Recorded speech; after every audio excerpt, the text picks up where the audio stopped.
What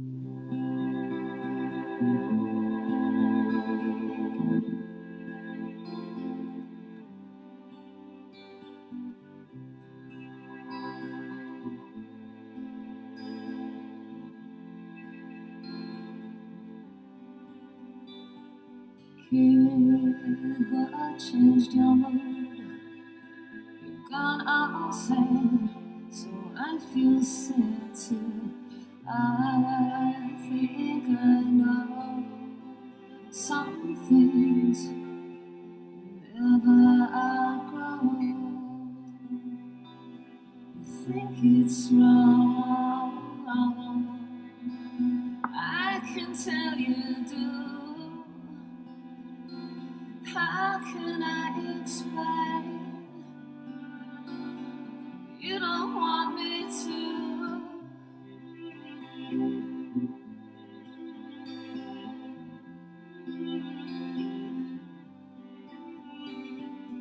You're my only kid.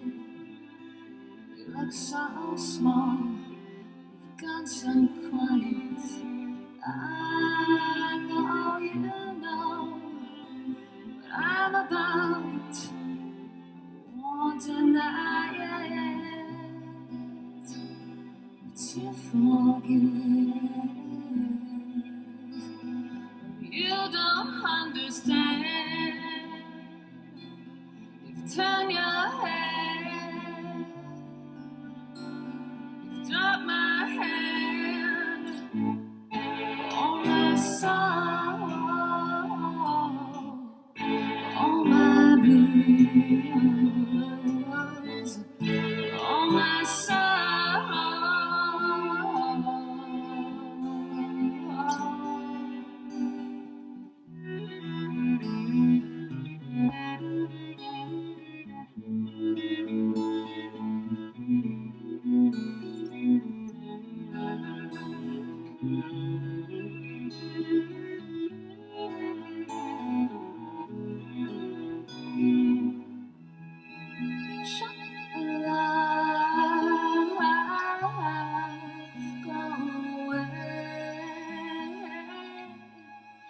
Full of grace, you cover your face.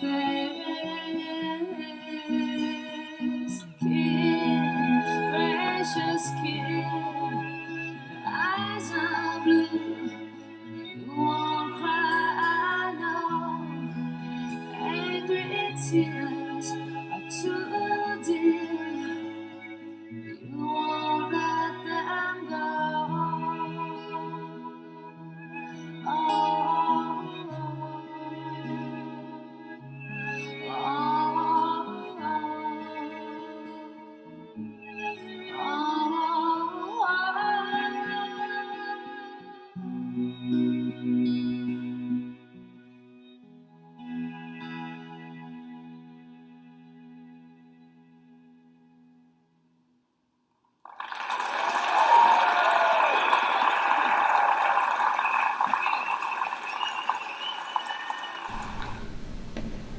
The black bowler hat is your story, Savina.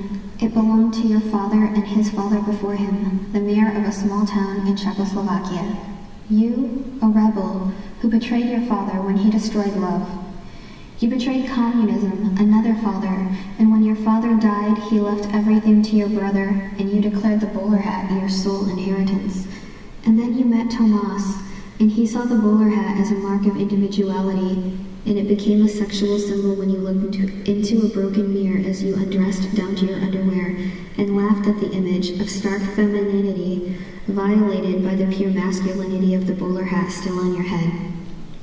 But then the Russians invaded your country. You emigrated to Switzerland and years later met Tomas in a hotel room where you made love for the last time and wanted to cry because the bowler hat was a relic of a time and place that no longer existed. Or was it the person you were with Tomas, who no longer existed? By then you had Franz, the man who called your name when he died along a foreign border years after you left him too, because you despised Duende. To you, darkness is an end, not a beginning. To you, music incessant noise that shuts our eyes to beauty. To you, Sabina, being buried in the earth is unbearable, because it is the final weight that will prevent all flight. The bowler hat has traveled from Prague to Zurich to Geneva to Paris to America. It is your history. It is my archetype. Kundera writes, the bowler hat was a motif in the musical composition that was Sabina's life. It returned again and again, each time with a different meaning, and all the meanings flowed through the bowler hat like water through a riverbed. The self creates itself again and again. An image becomes an appellation of Sabina, of Lena as she stares at her reflection through the cracks, looking for, if only in an instance of recognition, love, or so I imagine, love. Sabina, I had a dream about you once. You had a daughter. She was a waitress in a restaurant in Prague. I've forgotten the name of now. I remember a pink checkered floor and a row of mirrors above each table. I was eating lunch, wearing my bowler hat, when the waitress sent me back to the kitchen to find something. Her boss, angry she sent a customer to the back, told her to read The Unbearable Lightness of Being as punishment. He understood the illusion. As she read, she came to the realization she was your long-lost daughter and the bowler hat belonged to her. She stood in front of the oval mirror in her bedroom to find you in her own image. But it quickly became a nightmare when an old man approached and chased her as she ran through a decrepit castle full of sky and ivy.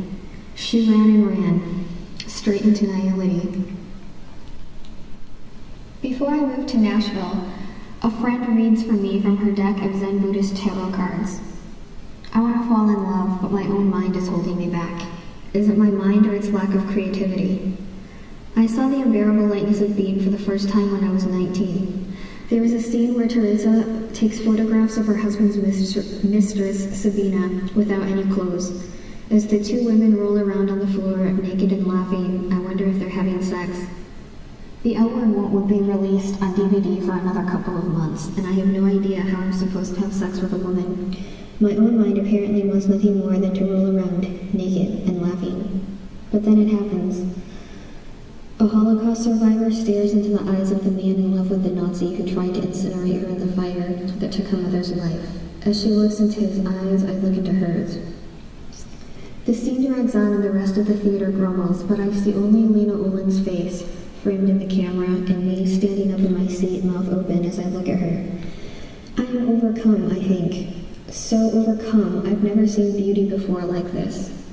I understand this beauty is not born of resilience, which is founded on the idea that a substance returns to its original state, because her face shows a state of transformation. John Ashbery says, it is certain that what is beautiful seems so only in relation to its specific life, experienced or not, channeled into some form. Its form I'm in wild need of. Beyond image, beyond structure, the world opens up in half realities. I am that daughter. I have moved beyond forgiveness to this place that exists in Lena Olin's eyes. I see the blue-tinted prescription lenses in the center of Centennial Park in this Athens of the South. Standing in a replica of the Parthenon, I am small for the first time, and I am only 4 feet tall. The walls, a dull concrete, not marble, but it's easy to overlook when kneeling before Athena. Alan LaQuire constructed the 42-foot goddess and painted her with 8 pounds of gold leaf to construct her, just as she was in ancient Greece. John Dewey writes, because the actual world is a combination of movement and culmination, of breaks and reunions, the experience of a living creature is capable of aesthetic quality. The moment of passage from disturbance into harmony is that of intensest life. Every week a notice is posted on my apartment door, warning of break-ins around the neighborhood. I brush my teeth before bed at 3 in the morning when I hear 2 gunshots in the parking lot outside my window, followed by a woman screaming. I hit the floor, crawl over to my cat, and shield her body with my own. I think of my professor who was almost raped in her apartment when she was in her mid-20s, but screamed so loudly she frightened her attacker away. She asked her neighbors why they didn't call the police when they heard her scream. They said they couldn't be certain it wasn't her television. I think I should call the police, but bullets can travel through buildings, and I will not forgive myself if my cat dies tonight. But then, forgiveness is easy. It's the after forgiveness I wrestle with, the idea that life does change even if I have not, or conversely, that I've changed so much I cannot recognize myself. I'm thankful my apartment has carpeted floors. I hear voices in the parking lot and get up to peek through the blinds. I see 3 police cars with their lights flashing below, and I'm thankful too that I don't have to act. I let go of my cat and lay down on my back. I wonder what happened to the girl who hung upside down and let go without fear, who danced ballet to Eve Six's Inside Out, who sang The Highwayman at the top of her lungs while walking down the beach and stuck her bare foot through her bedroom window pane, imagining her feelings of betrayal shattering like the glass on the floor. I wonder what the hell I'm even doing in Nashville. At 24, I know I have failed to do everything I wanted to. I wonder what is left. Is art found in the shattering of the self? In the middle of the circle is a bronze statue I call the Orgy statue because I like the sound of it better than musica. Every time I enter the roundabout on my way back from buying bubble tea at a Korean-owned store in Edge Hill Village, I laugh as 9 naked bodies contort in the windshield. It's all very Dionysian. Alan LaQuire built this sculpture of 9 dancers as part of an urban renewal project on Music Row 5 years before I moved to Nashville. Invariably, my attention turns to the woman, pivoting, arms outstretched as if reaching toward freedom. A man attempts to pull her down, but she is already turning away, beyond point, beyond permanence. I watch Alias, Enemies a Love Story, Bang Bang Orangutan, The Ninth Gate, Chocolat, Casanova, The Night and the Moment, and The Unbearable Lightness of Being. This time, Sabina is sensuality itself. Every movement, the arch in her back, the sway of her hair in the bedroom, the taunt of the bowler hat as she looks into the mirror. I ride in a convertible with my friend who asks if I'm having any fun. I say, of course. I love riding in convertibles. It's the closest thing we have to flying, and you know, I'm all about light and liberation now. She says that should be your blog title. And it is, for a while, but I want a more obvious tribute, so I have an image of the bowler hat tattooed above my right ankle with the words, light and liberation. La Maison Picasso has nothing on you, Sabina. You don't just break objects, you break mirrors. I break windows. I sit at a mosaic table in my favorite coffee shop, a bowler hat on top of my head, and think of you. A question is like a knife that slices through the stage backdrop and gives us a look at what lies hidden behind it. Is it kitsch or archetype? On the surface of it, a reflection seems derivative, a half-reality, faded in unoriginality. But one afternoon I walk down the street for bubble tea. I stand a little taller, sway my hair in the imaginary breeze, arch my back, make my eyes wide with intensity, to 3 catcalls from passing trucks. The boy who takes my order fills a cone with green tea ice cream. For you, he says, it's free, and when he looks at me, I grow 38 feet. Alan LaQuire will erect a sex goddess statue of me, using at least 8 pounds of broken mirror. Is this the moment I come back to myself? It's possible, Sabina, that my platonic ideal of a woman is a mother. It's possible that the orphan in me needs a home. It's possible that, like Franz, I am a dreamer and I will love you for the rest of my life and see myself in your image, even in the moment that I die.